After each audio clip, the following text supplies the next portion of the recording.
And this is a life story. It's not a rugby story. I'm thrilled there's so many ladies here, because this is a life story about my life as a fat little kid growing up in New Zealand, and then working for arguably one of the greatest sporting teams ever. And all I ask you to do is to draw your own analogies from your own life at home and in business, and come to your own conclusions. What we're going to talk about, we're going to talk about winning. We don't seem to do enough of that. Putting your hand up and say, I'm going to be a winner, because it's a good word, and winning is the most important thing. So that's pretty strong. Turning failure into success. How do you turn around? And I'm sure there's people sitting in this room who have failed, and how do you turn that round to be successful again? Sustaining a culture of success. When you become number one, how do you sustain that culture? And I'm sure you've all had to deal with that at some stage.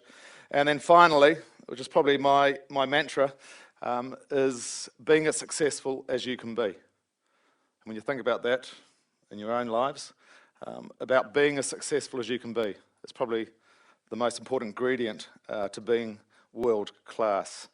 Just for those who don't know who I am, my name's Sean Fitzpatrick. I'm the most capped All Black of all time for one more game.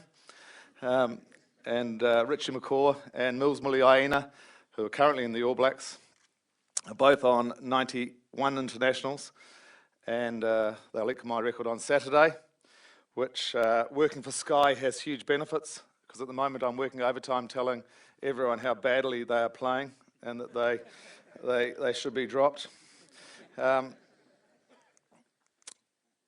Playing career, I played from 1986 to 1997, 127 international matches, including 92 test matches, which is, just working with a couple of Americans over the last few days, I had to explain this.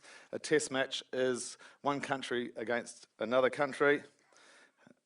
Played in 3 World Cups, which is you play everyone in the world, unlike America, where they have the World Championships within America.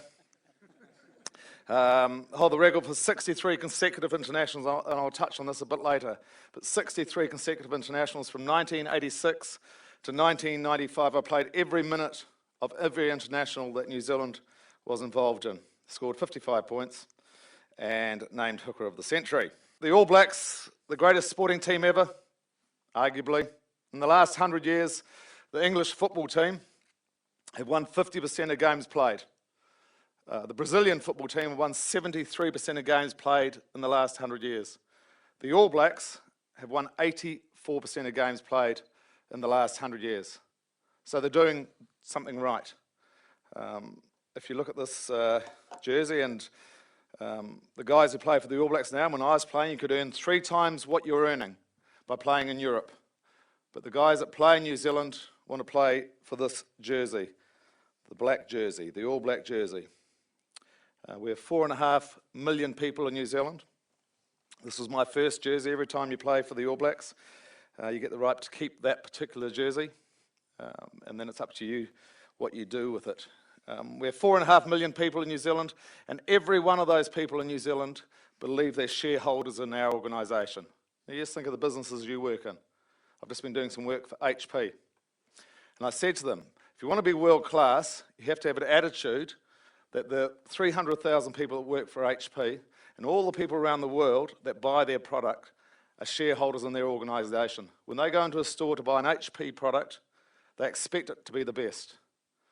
You're told in no uncertain terms, the 4.5 million shareholders in New Zealand, you're told in no uncertain terms, the first time you pull on that All Black jersey, make a mental note of that feeling. And every other time you pull on the jersey, recall that feeling. You are expected to win. My biggest fear playing for the All Blacks is that I was going to fail, that I was going to let down those 4.5 million shareholders.